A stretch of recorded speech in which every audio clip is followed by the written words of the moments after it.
Yes. Okay, let me go to record on. James, we're on. Okay, good morning, everyone. And every day we rise, it's a great day to be alive. And welcome to the Seven Cities Forums of Hampton Roads presents Got a word of prayer. Portsmouth Coffee Talks morning show. And my name is Chapman. What is Prayer. Word of prayer.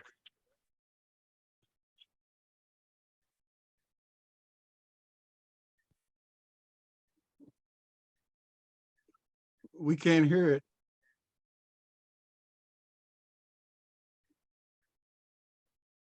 Go ahead.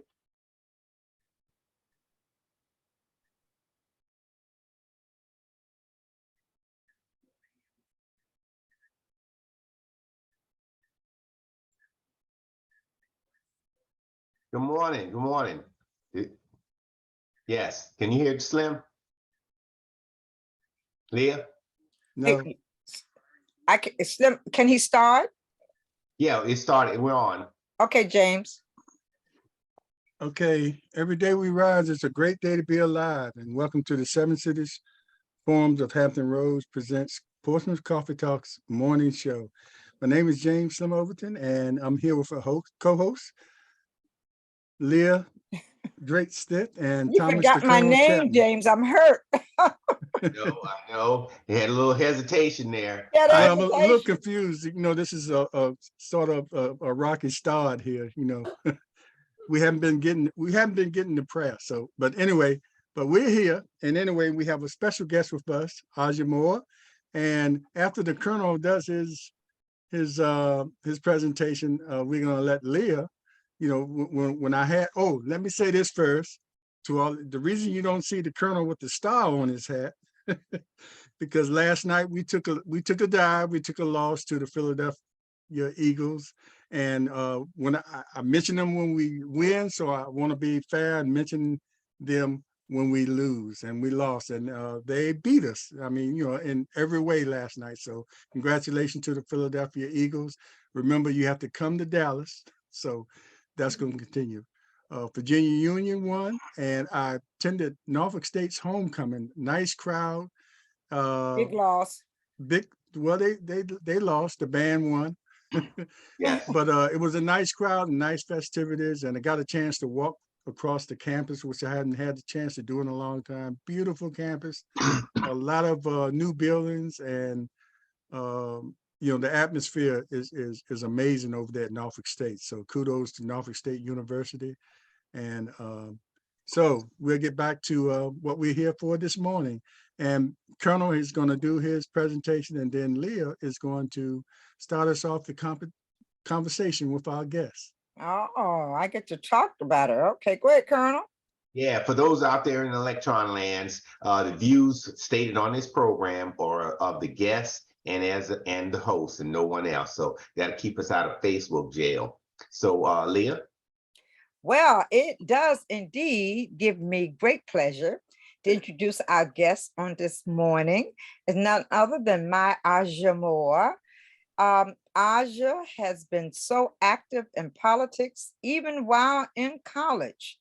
Aja served as, she worked with Senator Louise Lucas in her office, and working as a legislative assistant for Senator Louise Lucas. Am I correct, Aja? Correct. Okay. Yep. And following that, she went on to work for Governor Ralph Northern in his office. And Aja is currently a representative, or lobbyist, I should say, for Reed Smith LLP, which is a law firm in the Richmond area. One of their many locations, if I'm not mistaken. Am I correct, Aja? Yeah. And also, Aja, you are the George Mason representative. Did I read that correctly? George Mason University? I saw that somewhere. We'll go back to that anyway. I saw that somewhere on one of those sites there. But anyway, Aja is a lobbyist for the organization, and quite an appropriate job for her to have since she spent so much time in the Virginia legislature with Louise Lucas, as well as with Governor Ralph Northern. Also, her claim to fame, of course, is that she is the daughter of my boss, Sheriff Michael Moore and Shanta Moore.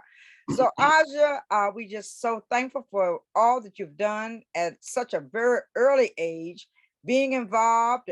She has been the campaign manager for many of our individuals who run for office. So she has done a lot. And Aja, we just want to welcome you to Pour Some Coffee Talk. We're glad you're here for your second visit so that you can give us an update. The last time you were here, we talked about that transition from the governor's office to the law firm. So now that you have been in here working as a lobbyist, how would I just say my Aja is a lobbyist? How has it been, and how has the transition been from the governor's office to the law firm? I mean, now I've been with Reed Smith for a little over a year, so I think I've finally hit the end of the transition mark for sure. It's been a great transition. The team is wonderful. I work with a team of 4 other people, so there's 5 of us now. So that's definitely made it easier in terms of, getting to know the team very well. Communication styles, are a little bit easier to navigate with a little bit of a smaller group coming from the governor's office. Even though I was in my own area, I was in the policy office there with 5 other people, but still just having such a greater group, to communicate with and work with, and everything kind of feeds into each other in some way over there. So that was a transition to kind of go from talking to over 50 people for a project to now 4. And then being on the private sector is definitely different than public, working for client interest and client matters versus state policies that I'm working on implementing. Now I'm looking at state policies and seeing how that impacts clientele, and a very different viewpoint on looking at the different legislation that comes up each session. So it was definitely different. I think coming from the Northern administration at the end, a lot was passed, a lot was worked on, a lot of policy research there that I was really interested in doing. And now flipping that and kind of looking at it in a completely different lens was an adjustment for me, and having to learn what opinions I can and can't have. And so overall looking at the same material, completely different. But I think I've finally gotten used to that, and I really enjoy it. And we have some great clients, and nothing too controversial to work on. So, it's very easy to learn and kind of get that under. So it's been good. I really enjoy it. So I'm glad I'm able to say that officially now that I've been in it long enough. So you still have to follow bills and track bills and see where they're going with the bills. And with your having a relationship with many of the people in the General Assembly, how has that benefited you in tracking and keeping abreast of what's taking place in the General Assembly? Definitely a lot easier. I think starting in this position after being able to work with so many of the delegates and senators and even administration people, because we're in a new governor's administration.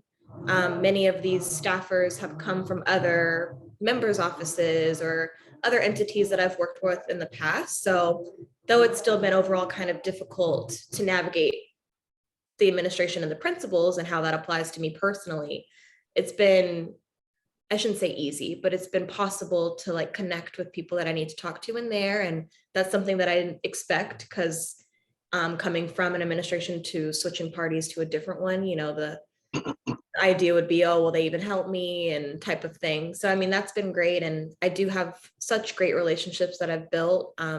Working with Senator Lucas gave me such an opportunity to meet many of the members, especially since she is currently in such a senior position. She had to work with everybody, and a lot of things had to come through her. So it's really nice to have people on my side where they can now ping something for me. They're like, oh, this bill's coming up and this might be of interest to this particular client. So just keep your eye on it. I'm not carrying it. So it's been good to kind of have people that trust you, and they'll help you because of that. Because there is a way to kind of burn those bridges in these positions, because you are working on the interest of other people that not always can be in person. A lot of our clients are out of town, out of the state, et cetera. So, you're looking out for them, and that's easy to kind of blaze through and not consider member things and things of that nature. So it's good to have trusting relationships, and it makes my job a lot easier.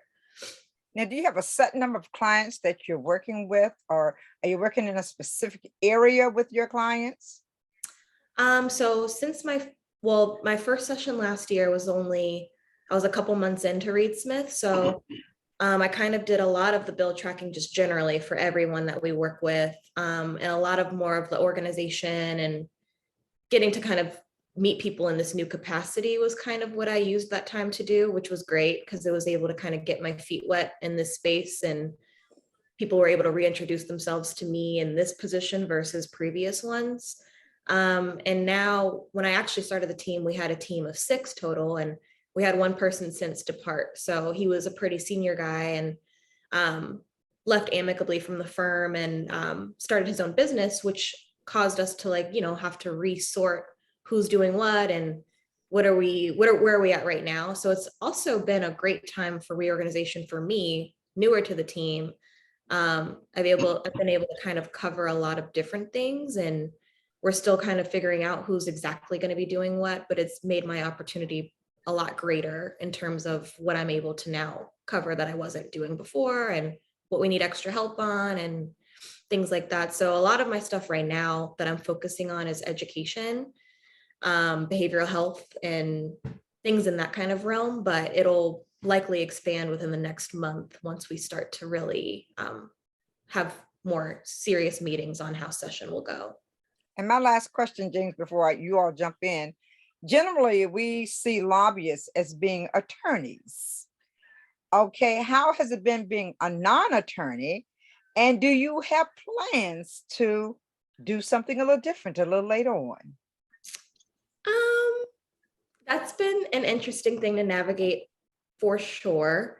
There's a lot of consulting firms in Richmond where even if they have attorneys on the team, they don't do both legal and lobbying, where my team obviously is different, where we're in a law firm. My whole team, except outside of me, everyone is an attorney. So they do the government relations work, and then they also do legal work as well. A lot of consulting firms in Richmond aren't like that. There's a few. There's like McGuire Woods and Williams Mullen. Those are other big national law firms that have government relations practices. So their setup is still kind of similar, but also very different, because they kind of have a large enough number of non-attorneys where they can kind of group up a consulting team and have some attorneys in the mix for sure, but that they still don't do legal work. So, I mean, it's definitely been interesting. I think sometimes I'm like, I got picked for a team of attorneys and I don't know. I mean, I always worked with this group in other capacities. I actually met them when I was with Senator Lucas, so I knew they knew me. Mm-hmm. I won't lie and say I have had some imposter syndrome where I'm like, am I supposed to be a lawyer? Is that what's meant for me? Is that why they chose me? Is that what they expect?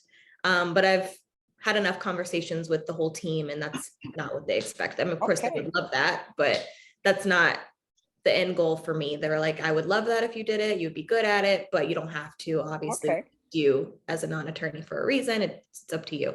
But I mean, I've contemplated it. I think I'm at a place where I haven't been working a super, long amount of time, but I'm in it enough to where I'm trying to still justify the cost benefit of leaving the workforce full time for 3 years is a little hard for me to kind of grasp right now. So I think I'm gonna just keep working and keep options open for grad school programs, but we'll see. I'm not saying no to law, but I don't think now is my time.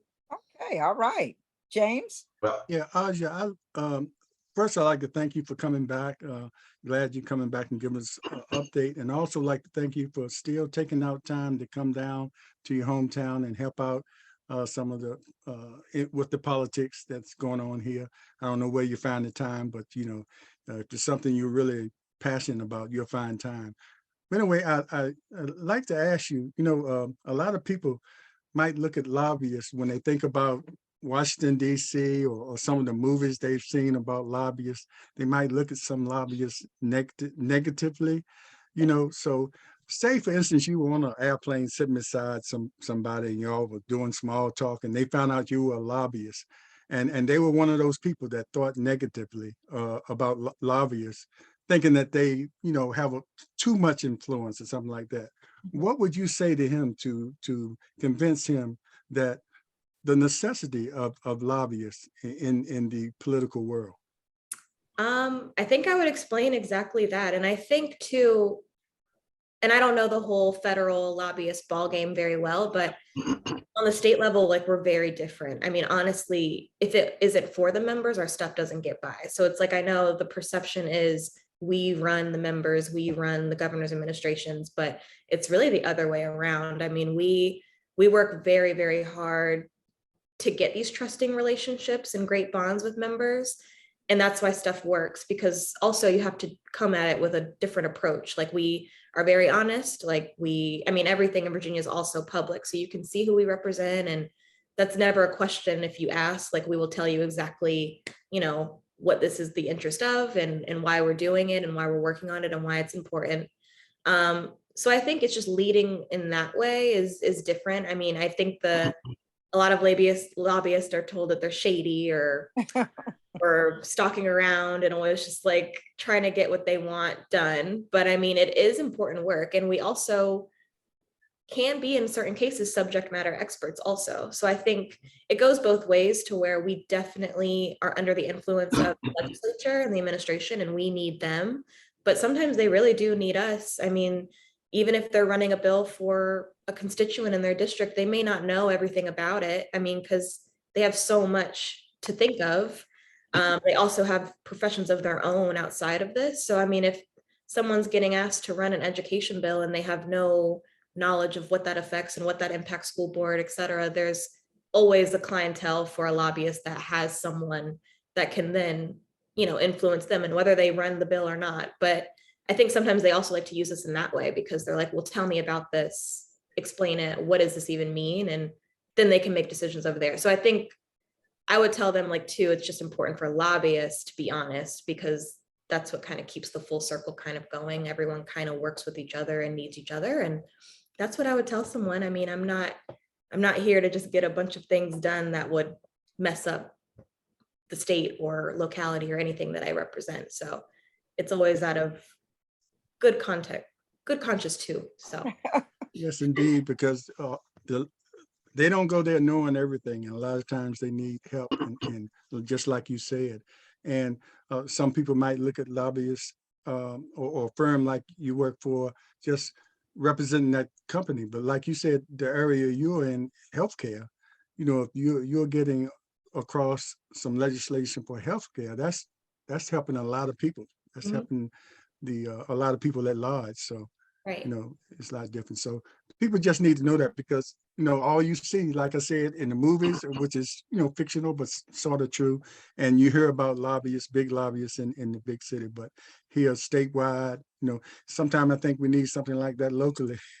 But anyway, but statewide, y'all really important, and it's not all about looking at you all as something shady, but looking at something that's a greater good. It would be extremely important if we could have something like that in Portsmouth. It would be extremely helpful, believe me. Extremely helpful. Yes. Hey, Colonel. When you talk about lawyer and a lobbyist, and I think when you look at the word lobbyist and the actual content and using the context on the ground, not all lobbyists are lawyers, and that's a fact. Even at the local, state, and the federal level. Even the military has different lobby. We have a whole branch of folks that actually lobby our congressmen, congresswomen, and the senators to try to get bills through. And like now, if they looking at negotiating the national defense authorization for the monies for the next couple years, right. There's lobbying in Congress now from the military to get things done what we need to have. And without the lobbyists like yourself and those who are in uniform lobbying our representatives, that's the way the sausage is made. And then but if you look at long term, as you make the decision, you said about graduate school and law school, and I don't know if there's an opportunity for part-time law school and also continue work. So I'll put that out there too. It's something in the back of your brain. Is you also look at the half-life of a lobbyist, like in chemistry, you know, the half-life. And so always look long term. What do you want to do this in another 20 years, or is it going to be a viable career in 20 years versus if I go to law school and then I'm dangerous then. Yeah. So I'll say that there. Something that I know you say, oh yeah, I didn't think about that. So saying that, a lot of the bills were passed by the last administration before the Confederates took over the state house. Mm-hmm. And I know this Confederate governor is supposed to be coming down here today, and he is basking in the glory of all the good stuff. You know, they passed out these checks and all the good stuff from the Northern administration. It's going to be funny when he has to put his own bills in front of the nation, of the state, and also put his own budget out there. When he can't hide, and when he won't be able to hide behind it. And also he won't have the money that Biden gave him during the stimulus and all the money that the federal government has, when he has to really tighten his belt and really have to govern. Because we already seen when he tries to govern all the negative effects of that in the racial policies that he's had, the anti-racial policies that his government has. So it's interesting that you also said, and I believe it, that you can't express your own opinions as a lobbyist, but you actually work for a client. And that is the same thing as a lawyer. Even if you're guilty, your lawyer has to say you're not. Am I correct? Mm-hmm. Yes. And then so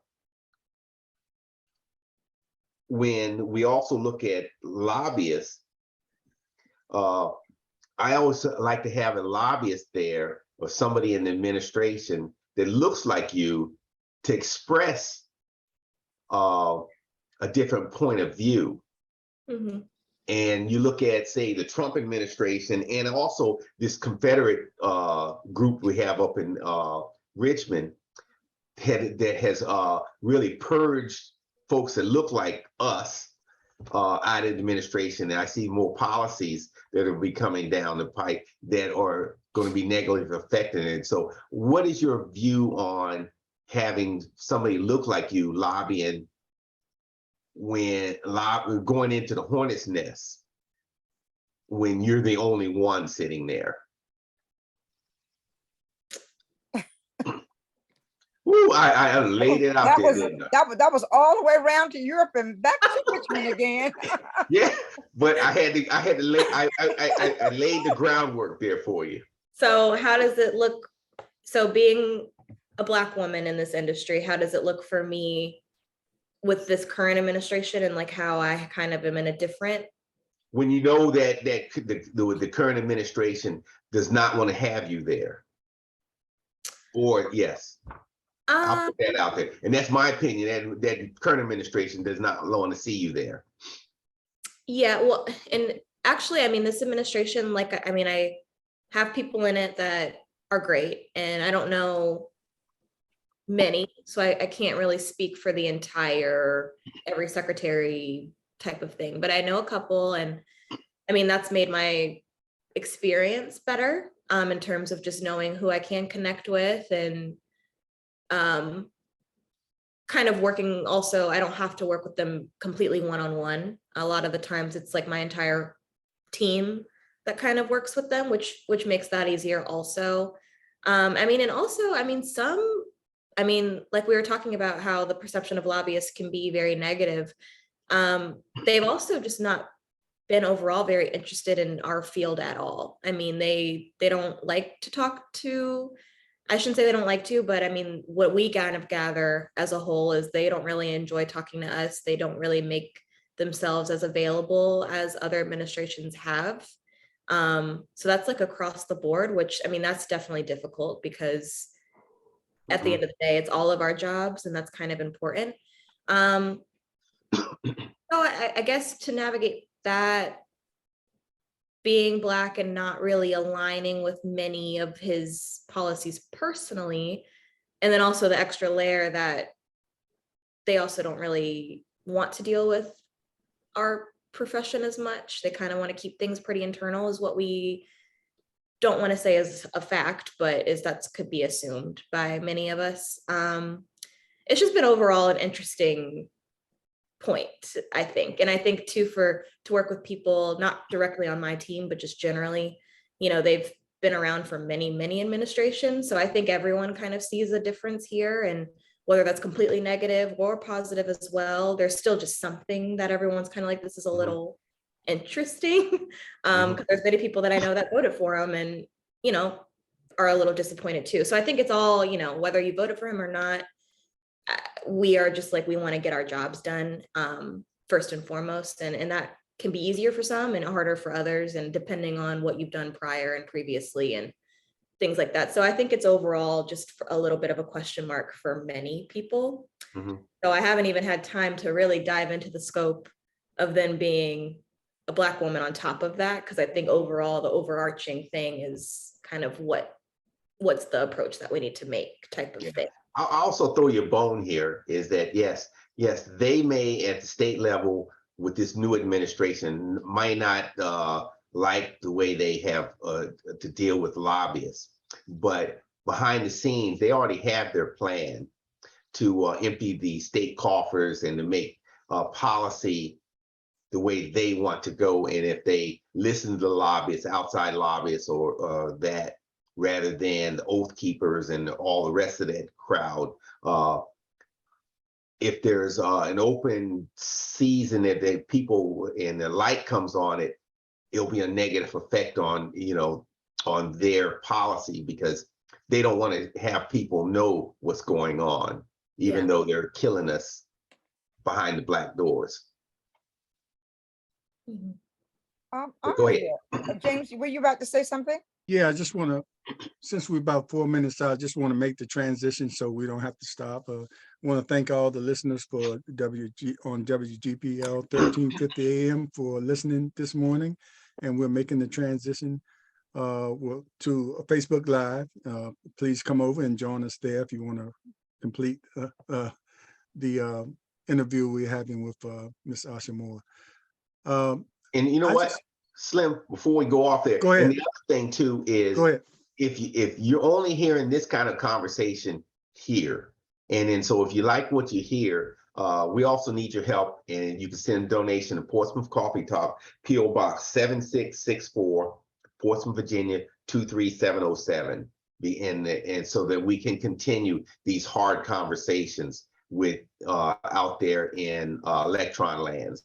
Because without these conversations, then our democracy does not exist. And it's already under assault by the Confederates as we speak. So help us keep us free. So I had to get that also. I had to add that in there.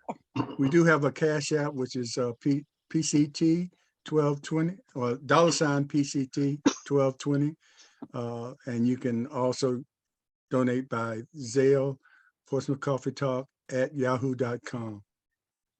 Aja, if there is a young person who sees you on the air, sees you on Facebook Live today, and they have an interest in doing what you are doing, what advice would you give them? Do you advise them to go and work for a candidate? Do you advise them to do something educationally? Share with me, for that young person who may have an interest in being a lobbyist, what do they need to do in order to prepare themselves for the job?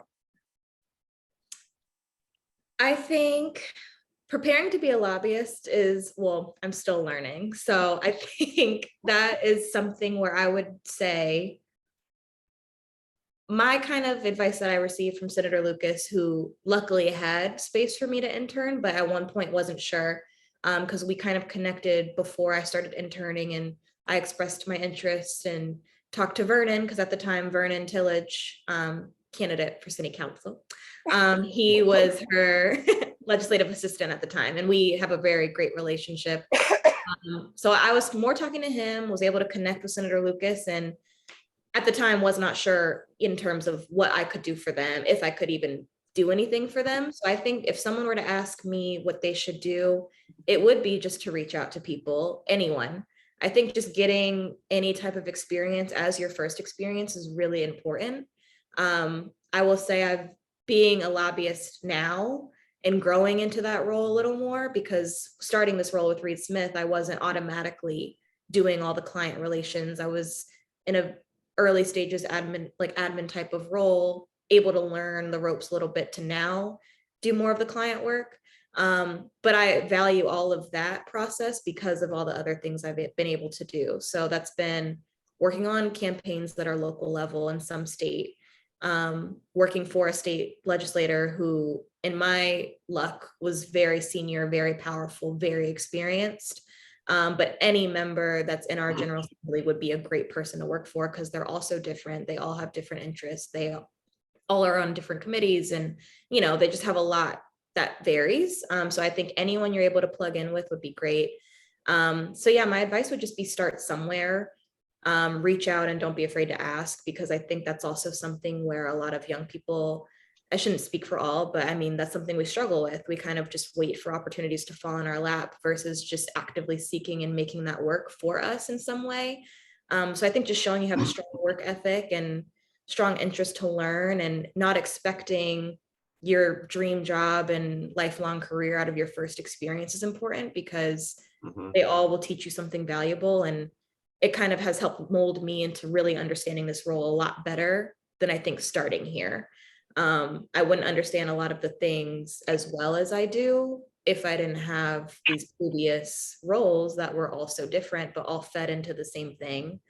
So I think that's what I would tell someone, is to just start somewhere and not be too picky, because that's another thing that I feel like young people do. If it's not enough money, or if it's not, I struggle with that too. So I can't put that on other people, but if you feel like you're not doing enough, or you're not as useful as you want to be, it gets there and it takes time. And clearly I'm still navigating that myself. So I would just tell them to just be communicative too, and communicate needs and do something. And I'll express the need to sit back and learn, to sit back and learn and kind of gain something from the elders who are there, as opposed to coming in and immediately interjecting your thoughts and your ideas before you've had an opportunity to really see how things work.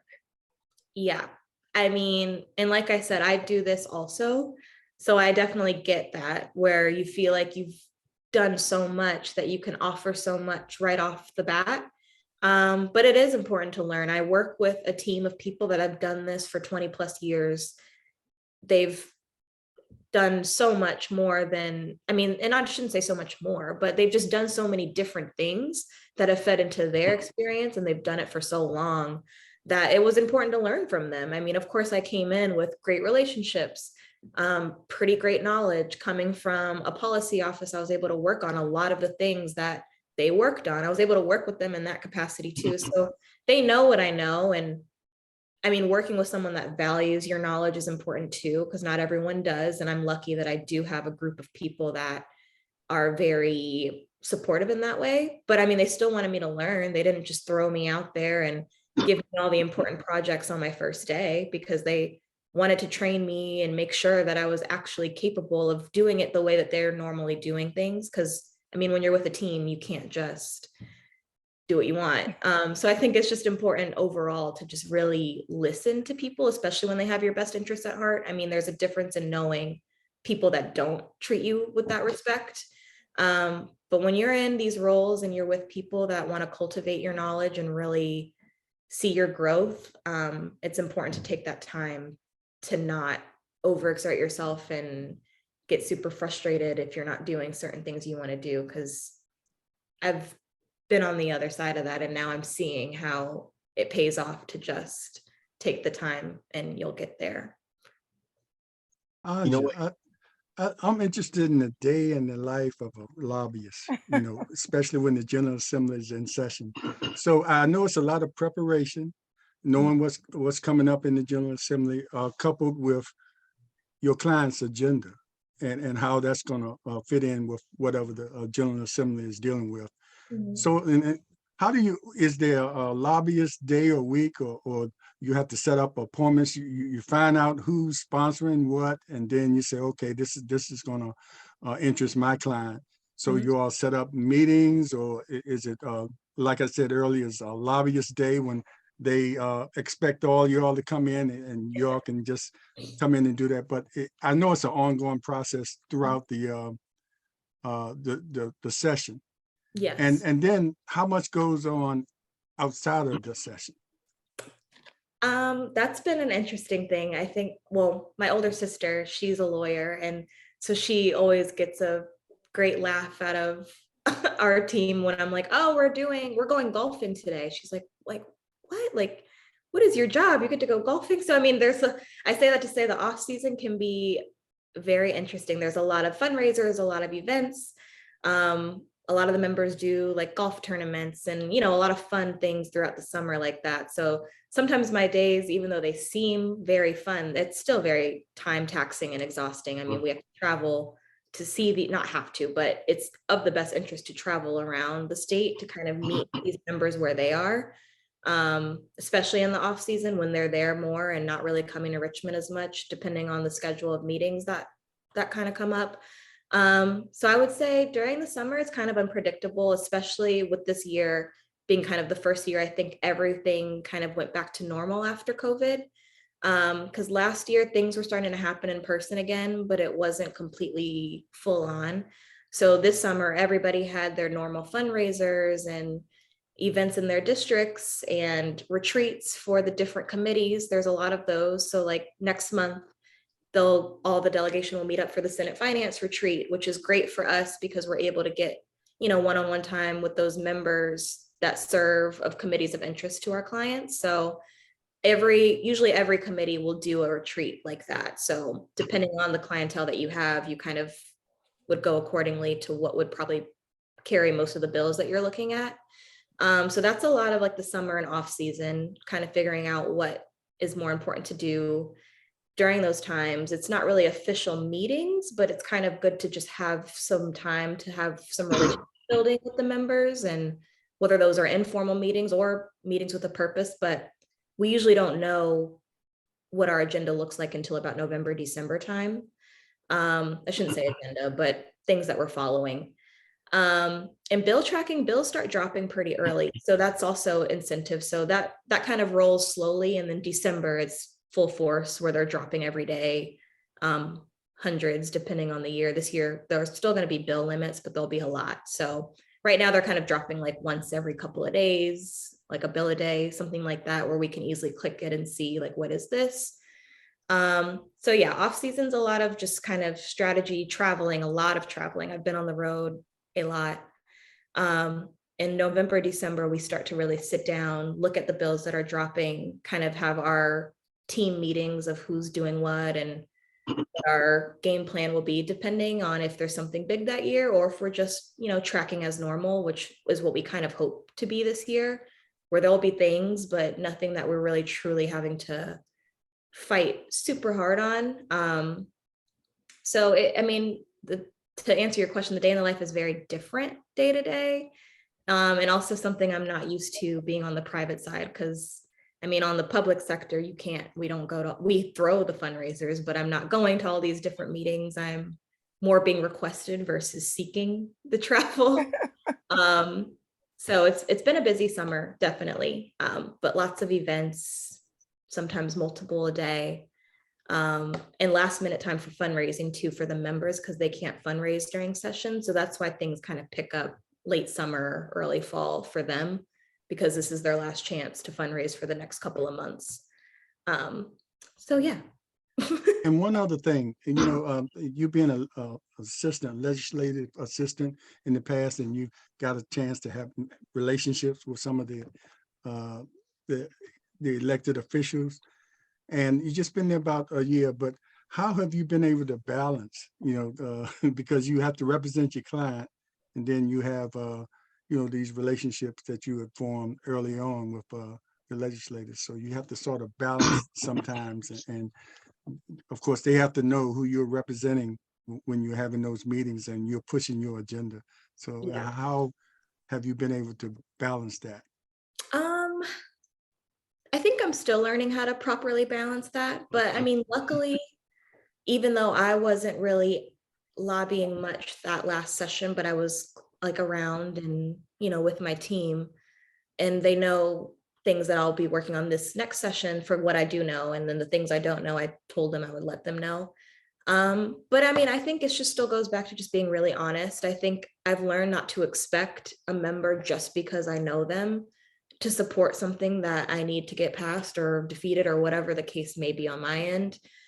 Just like letting them know, like, hey, this is what I'm doing, this is what I need. And if it's not in their line of work, just learning to just be okay with that. Because I mean, and if you have those good relationships, they'll let you know too. I mean, I haven't had that happen yet, but I'm sure it will as I start to do more of this. But that's a good thing to know in itself. And that's also a good relationship that's proven to have if you have a member that's like, hey, not gonna like hurt this thing that you're working on, but I'm not touching it. I'd rather them tell me that versus tell me that they can do XYZ and then are all around just not comfortable doing anything with it. So that's a balance, but also just important. So, and that's completely okay and understandable because, like I said, these are subject matter things too. So if I go to Senator Lucas for something, I'm trying to think what she doesn't work on. She works on everything. I was going to say healthcare, but she does that too.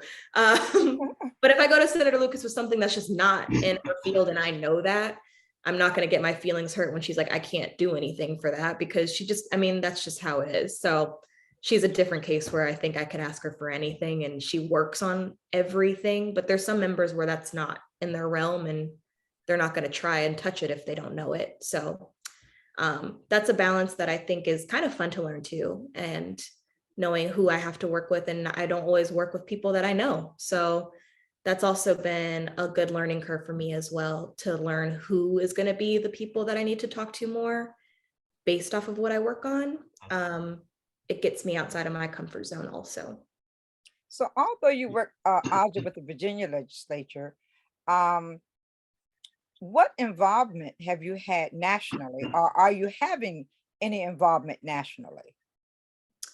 Not much. I mean, I'm able to do any type of, I shouldn't say fundraisers, but I mean, any events that they host, we're not limited to going to those. I mean, we don't have a federal PAC or we don't really do federal work.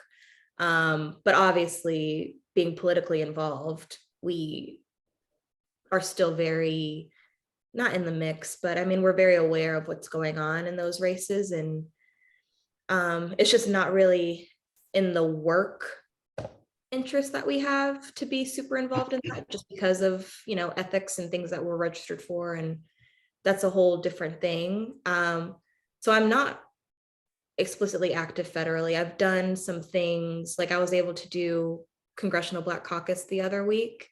But that was not directly my role related. I was just able to go and work with some people in our DC office. That's quite an event to attend. I didn't do it. This was my first time being there for that. So like, I would love to do it next year, where now I understand like how things are happening all day through the night, receptions, meetings, panels, all sorts of things. So I was able to kind of help, but that was not directly political in my assisting. I was kind of able to just help with the reception that our office was hosting. Okay. But it was for the National Bar Association versus like a political thing.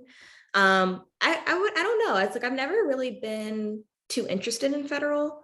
I mean, I'm interested in knowing, what's happening and staying up to date and all of that, but I've never really been, I haven't had an interest yet, at least, to work on the federal level. And since my office, even though we have a DC office, that's just not never, but it's not been discussed since I've been. Right. So I don't know. And in the past, as we may have be experiencing presently in the city of Portsmouth, a lot of times you have politicians who look for someone to grease their pockets. How do you get around greasing the pockets of politicians who feel, I will work with you on your bill if you do this or that? How do you get around that? Luckily, I haven't had that. Have you had anyone within your firm to express having ever experienced that before? No, surprisingly. And I think, well, I shouldn't say surprisingly for my team. I think honestly, having a well-respected group goes a really long way. And I think that was a lot of why, I mean, I was able to work with the people at Reed Smith before taking the job in my other roles, but I never heard any bad things about any of them. They're very well respected in terms of just people that have known them through the years and other roles of themselves. So no, I mean, and I think that's why it's been such a good example to see lobbying done the right way. Because they have those honest approaches. They are very transparent. They're everything that you should be in this field. And that's why it's made my learning a lot easier. I don't have to ever deal with the stereotypical things that probably happen. It does. And it's good to hear that Mhm. you're with a firm who is ethical, because we know that there are many lobbyists out there who are not ethical. Oh, And we yeah. know that there are many politicians out there who are not ethical. So it's good to hear that your firm is doing things above board. Yeah. So that's been, I mean, that's why when I took this job, I felt very comfortable in knowing like, this is the group, this is the image that they have, and it's true. And being with them for over a year, it's proven to be very, very true that they just really are very good at their jobs and they do things the correct way. Because yeah, there's things that you hear, and I'm very glad that it's not poked around in terms of my name or people that I associate with. And even friends that aren't with my firm, I try to always stay connected to people that have good ethic. Good. Because that's important too. I mean, even if you're not directly working with these people, I want to be affiliated with people that do things the right way. Yes. It goes back to you are who you hang out with too. So as I think Leah talked about, a young person coming up wants to follow in your steps, or anybody wants to follow in your steps. Could you address the need as you develop your toolbox? And and I use the word toolbox of the importance of interpersonal skills, public speaking, and self-awareness, and dress code for lobbyists. That's 4 things right there. Self-awareness is probably the biggest one that I think people should have, because people lack that. Yeah, I think public speaking is important. I like to talk, so it for me, that was natural. I mean, once I kind of got once you feel a little more comfortable and confident about the topics you speak of, but it is very important to have public speaking. I mean, as a lobbyist, all we do is talk. I'm calling, meeting, walking to people's offices, going to events, talking to other people in my field, not even member related. So it's very important to be comfortable in that scope, because there's a lot of it, and it can be very draining even for someone that loves speaking and human interaction and the interpersonal skills. I mean, I love all of that, and there's still moments where I'm like I'm tired, because it's a lot. It's a lot on you when you're constantly being on, as they say. But it's an important skill to have, and it goes a long way. It makes the job easier. It shouldn't even say how people take you seriously, but I mean, once you're able to really articulate what you're working on, even if it's not a public speaking as a speech, but I mean, that's just a skill set that you need, because you will be doing a lot of explaining. You need to get in the weeds on what you're working on, and you need to know how to present that properly.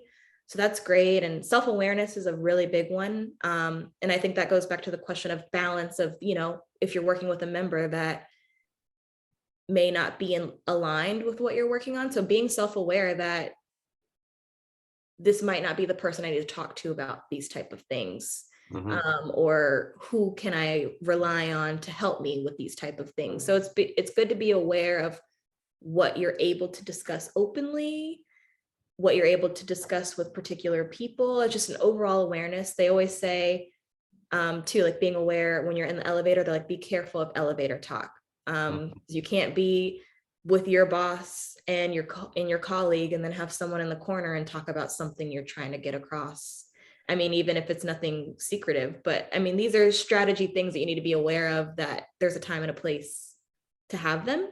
Because there's a lot you hear in the building that you probably shouldn't hear. And whether that does anything to me personally or not, but so being self-aware of conversations and the right way to handle those things. You said interpersonal self-awareness, dress code. And dress code. Big one. Well, that's a huge one. Luckily, I mean, when I started as an intern, actually the clerk of the Senate, Susan Shar, so she has been there for a very, very. She was there when I was there, forever. So, and she's still there. And she's very, very strict on dress code, which is great, because she can be harsh, but being 17, 18, you need that. I mean, especially as people, I mean, there's people that have entered these fields as interns. And I mean, if you don't know anything, you just don't know. So I will say dress code is made pretty easy because it's not hidden if you're not dressed appropriately. And it's very important. I mean, when I was an intern, we would have the meetings with like every intern that was there for that session. And she made it very clear, like, you will go home if you're not dressed this way. And you don't need to have $100 blazers on, but make sure you are dressed appropriately, covered, whatever the outfit you want to wear. If you're wearing a dress, appropriate length, just to look nice. And it's not even, I know that can be looked at now in our generation as like, oh, they're trying to control what I'm wearing and all these different things that can go into that, but that makes a difference. And being a woman in this field, I don't want to be looked at in a different way. I want to be taken seriously, and I want to be looked at for like what I know versus being looked at. And I mean, that's also a reality that we face. So being dressed appropriately, it's very important. That doesn't mean you can't wear fun colors and switch it up however you want, but just coverage and looking nice, it just helps. It also makes you feel better when you just look great. So I would say that's a very important thing, and listen to people if they have something to correct you on too. Like, don't try to fight it, just do better. And I've been able to still have my own style and look business professional at the same time. So, and Aja, it's amazing when you talk about places where you talk. I know when I first went to the General Assembly, they told us, don't talk in the restrooms, don't talk in the stairwells, don't talk on the elevators. You never know who's listening to you. So you have to always be careful of the conversation that you choose to have, even when you're not in those places, because there's always someone listening. Oh yeah. Ready to take information back. Yeah. That you've shared. So I mean, one of my best friends up here, we worked together in the administration, we were interns together, and now we both lobby for different entities. But we'll go out to dinner, just like us two, and we'll be somewhere where it's like we went to dinner on Saturday, and we were like, who's like, we can't talk here, even though I think it's just like now ingrained in me that it's like, there's certain places where that's appropriate because there's always someone around. And being in Richmond, everyone is everywhere. They have families, they go out on their own. Like, so you just have to be very, very aware of that. So I don't, whenever I'm in public, there's no political talk that comes out of my mouth, good or bad. Or not only individuals that you know, people who are related to those individuals that you may not know. Exactly. There's a lot of people I don't know. There's new faces every day, I feel like, especially with the administration. There's a lot of people I don't know. So I don't know who knows who. Exactly. Yeah, we were at dinner the other night and we were saying something and she was like, oh, we'll just wait till we're done. And I was like, now it's like, but it's good to have that because there's people that don't have that. And even if it's nothing that you're hearing that's important per se, it still is kind of just like you should know better type of thing. So it's good to have that awareness. Aja, I know your firm, you have certain clients that you represent, and during the session, sometimes when you're there and you might see another issue come up or something like that, what kind of leeway, say for instance, the AKAs came and no, not the AKAs, because that'd be a conflict, right? But somebody else came with an issue that sort of caught your attention. What would you take it back to the firm and see if the firm, and you saw that they needed representation, it would be beneficial to them to have representation in order to get to the right people per se, and they were coming down there on their own.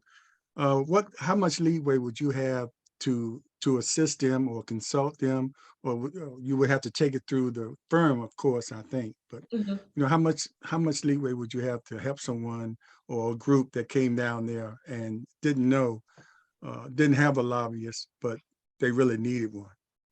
Yeah, it would definitely go through the firm. Honestly, if it's anyone that doesn't conflict with someone we already have in terms of if we are working on a bill for, I'm gonna just name a random business that we don't represent. If we're working for a bill for Lyft and a taxi service wants us to run a bill, like if it didn't conflict in that manner where like our bill that we're working on for a current client will be the complete opposite of what this new client needs.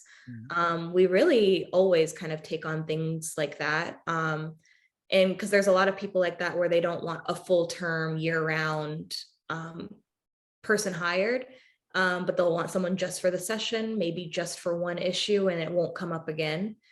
So yeah, I think that would definitely, I shouldn't say definitely, I mean, it would. If I were to say this person needs this bill ran just for these 2 months we're in session and that's it. If it didn't conflict with a need or a client we already had, then it's pretty easy to take on people like that. And if we can't, we're transparent about that. And then we're able to kind of work with other people in our field that we would know that could probably handle them. So that's always a kind of fun thing too, because I think it's fun to have a client where you do that one bill and then they're done. Because sometimes they're not really Virginia specific and they don't know a lot, which is why they need someone, because they're like, I'm in Delaware, so can you help run this in Virginia? Because I'm working on it in New York right now. So those definitely happen. And we've had a couple of those just within the year I've been with them. You see how I threw that AKA thing in there? Yeah, I would do anything for them. Lord have mercy.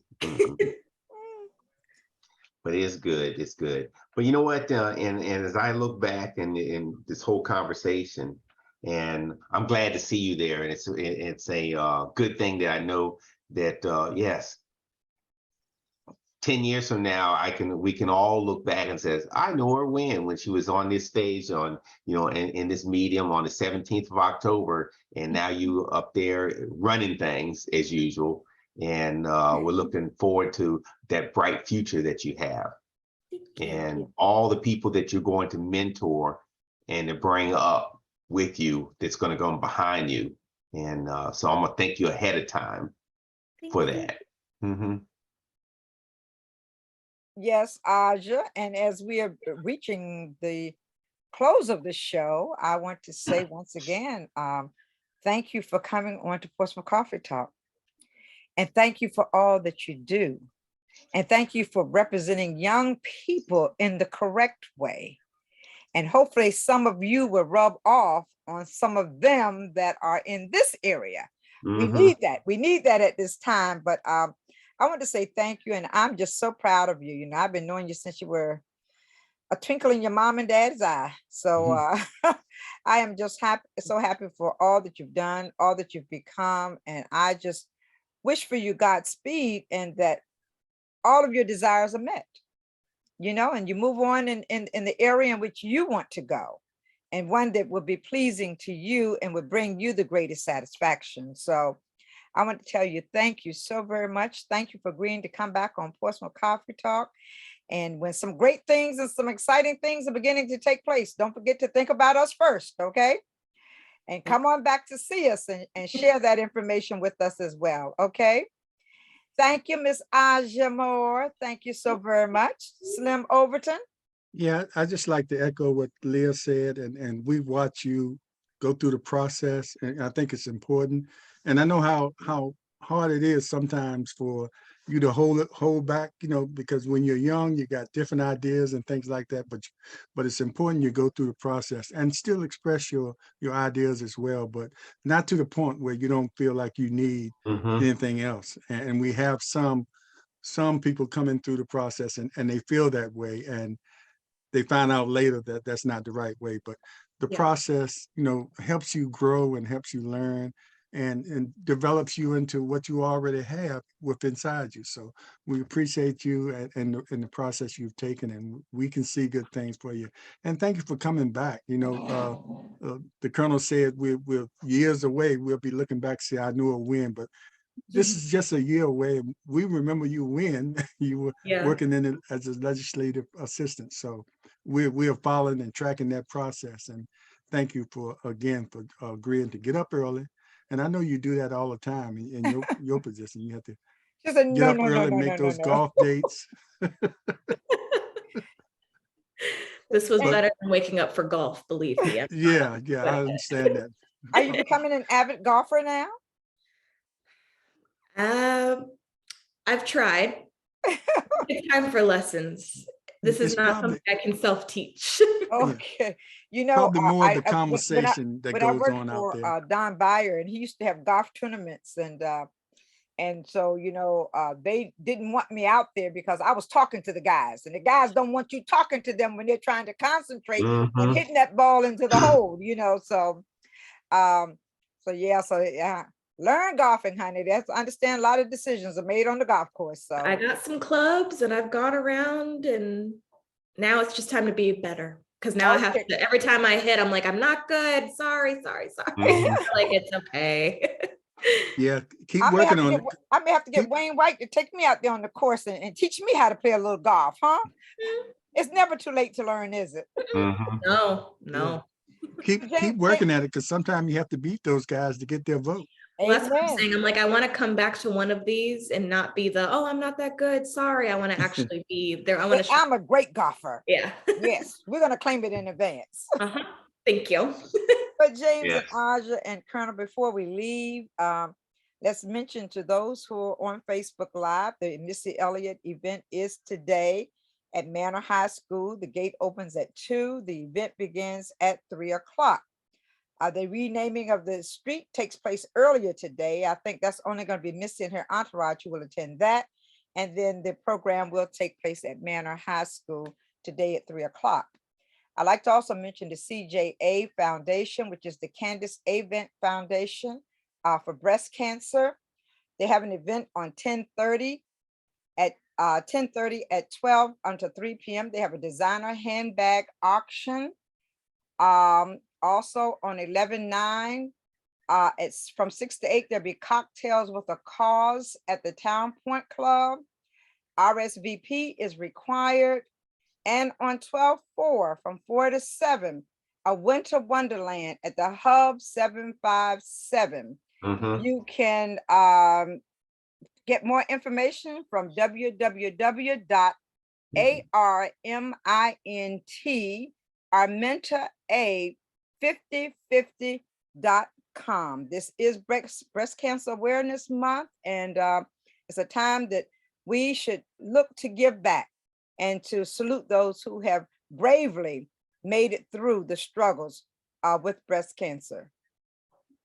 And I may add, we have to say this every time, make sure you, well, I think the last day to register for this time was today, or was it? Today. Friday. I think it's today. So, you know, if you don't get it in today, if you're not registered, but it's plenty of you already registered. So make sure you get out there. Early voting is started now. But if you're early voting, make sure you educated on the people you're voting for. So if you need a little bit more information, take your time. You don't have to get out there for the sake of it's early voting and go out there and make the wrong decision. Exactly. Make sure you know what you're doing. You've done your homework. You've done your vetting of the candidates. And of course, we had quite a few of them on here, and going to have Vernon on.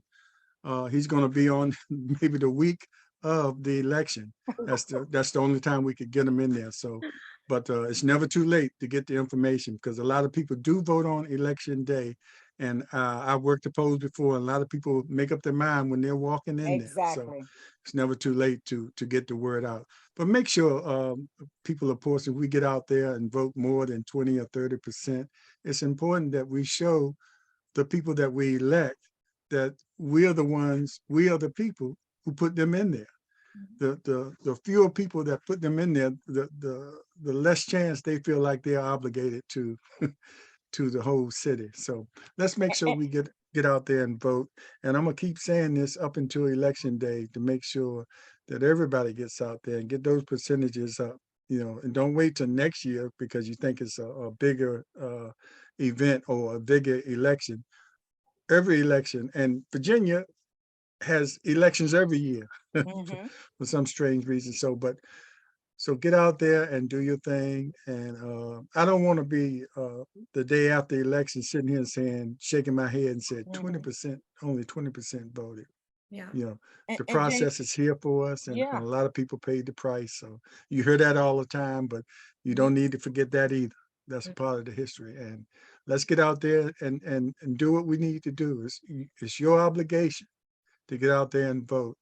And hopefully we can help you with the information, with the candidates that agree to come up here, and we give them a little bit more time so you'll know a little bit more about them, rather than the sound bites you might get from the forums. But And James, and remind them also, please don't be one of those 36,000 who did not vote the last time.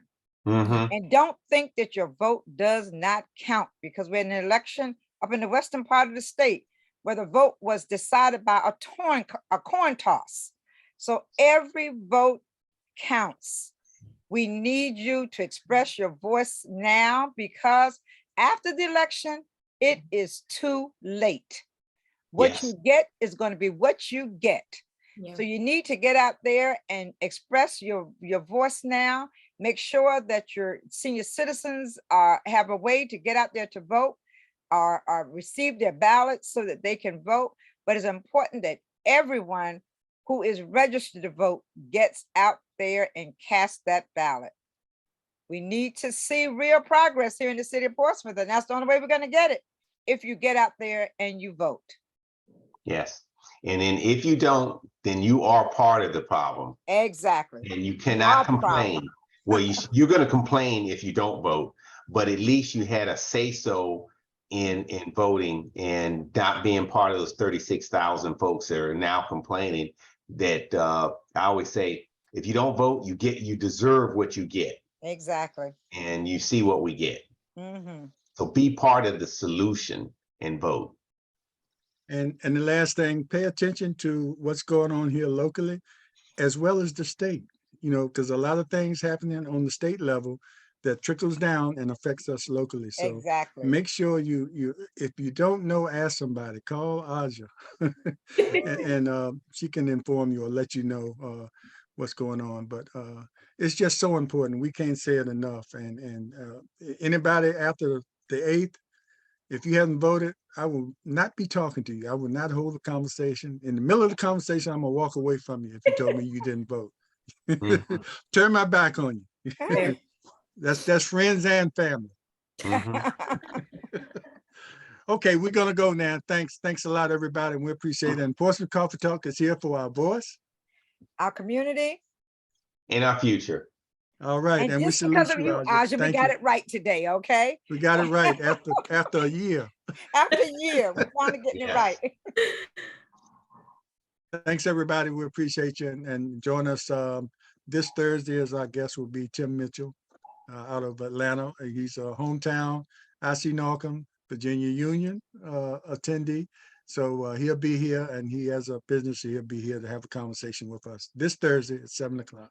Affiliation brand. And we thank him for the shirts that he provided. Right, we'll be wearing and it's not his pay gear. for play. And it's not pay for play either. Okay. Yeah. Okay. Okay. Thanks, everybody. Thank you, baby. Have a great day. All right. Thank you. Peace, love, and blessings to each of you. Yes.